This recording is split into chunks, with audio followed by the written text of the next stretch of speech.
नमस्ते प्रणाम। भोजपुरी गीतकार सजल अभिषेक, साथ में प्रमोटर एसके सिंह। नमस्ते प्रणाम आप सबके छोट भाई प्रमोटर एसके सिंह। अच्छा नाम भूला आप सब भाई लोग का happy new year. Happy new year. हमने के काम करत रहने जा, अभी तो सोच रहे आप लोग के पीछे को वीडियो दे दी जाए।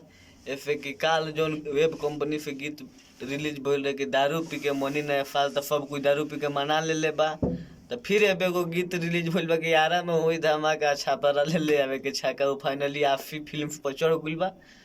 आरा में होई धमाका, छापा फै छाका। अभय चौबे रूरल लोग सर्च मारब, यूट्यूब पर आ जाए आफी फिल्म ले।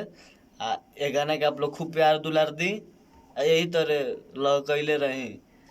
हमनी के बबुआ जी भोजपुरी के विख्यात प्रमोटर एसके सिंह, जय हो जय हो। यहाँ के आप लोग खूब प्यार दुलार दी। फेसबुक पर जाके प्रमोटर एसके सिंह सर्च करी, फ्रेंड आईडी खोली, फ्रेंड बनी और प्यार दुलार व्यवहार सब बाटी। चलिए यहाँ के देखी भोजपुरी के बहुत ही अच्छे हफ्तकार राइटर नरमुंडा स्वामी जी। जय हो जय भोजपुरी। हैप्पी न्यू ईयर सबके भाई। Love you. New year, love you भाई।